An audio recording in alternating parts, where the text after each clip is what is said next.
Pemirsa, fenomena maraknya warga negara asing yang menginap di rumah kos mendapat sorotan dari sejumlah kalangan. Pemerintah mesti segera melakukan pendataan terhadap tempat-tempat yang disinyalir sering dihuni oleh WNA. Bali, khususnya di kawasan. Menurut Ketua Fraksi Gerindra DPRD Badung Iwayan Puspanegara, dari data statistik, jumlah kunjungan wisatawan mancanegara dari periode Januari sampai Maret 2025 meningkat 10%. Bahkan dari data yang diterima pada bulan Januari sampai Maret 2025, sudah ada 1,9 juta wisatawan mancanegara yang datang ke Bali.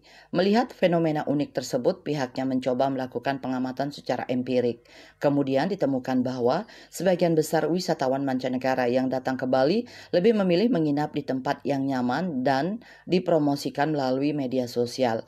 Menurutnya ada 4 tempat yang sering dijadikan tempat menginap para wisman, di antaranya rumah kos, private villa, apartemen, dan timeshare atau properti dengan bentuk kepemilikan atau hak pakai yang terbagi. Oleh karena itu perlu adanya pendataan terhadap tempat-tempat yang disinyalir sering dihuni oleh wisman. Selain itu, untuk menghindari terjadinya loss dari potensi pendapatan asli daerah dan loss dari prospektif data, pemerintah disarankan untuk menggandeng lembaga pendidikan tinggi untuk melakukan survei sehingga memperoleh data yang valid tentang akomodasi sesungguhnya di Bali. Kemudian pemerintah mesti melakukan penguatan supervisi, monitoring, dan evaluasi dari unit teknis. Dan yang terakhir tentu penegakan law enforcement. Nah, selanjutnya baru kita bisa merencanakan kemudian bahwa jenis-jenis akomodasi seperti apa yang selama ini menjadi minat dari wisatawan ketika berlibur di Bali atau khususnya di Kabupaten Badung.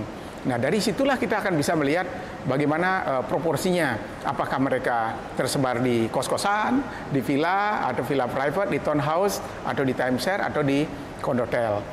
Bagi kami, atau bagi saya, ini harus segera dilakukan. Karena jika ini dibiarkan, kita sudah melihat dampak buruknya. Dampak buruk yang pertama, ya pasti dari pendapatan daerah.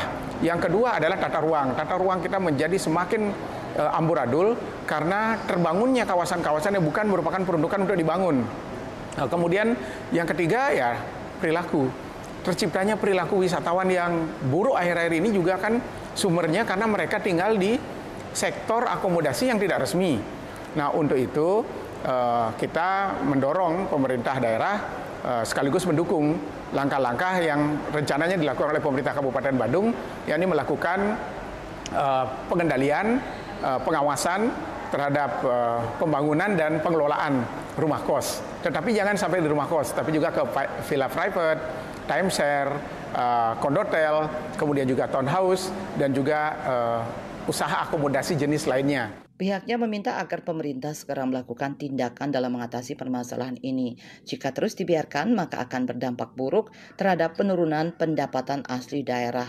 Selain itu juga berdampak buruk terhadap tata ruang di Bali, khususnya Kabupaten Badung, serta terciptanya perilaku wisatawan asing yang semakin buruk. Andika, Bali TV.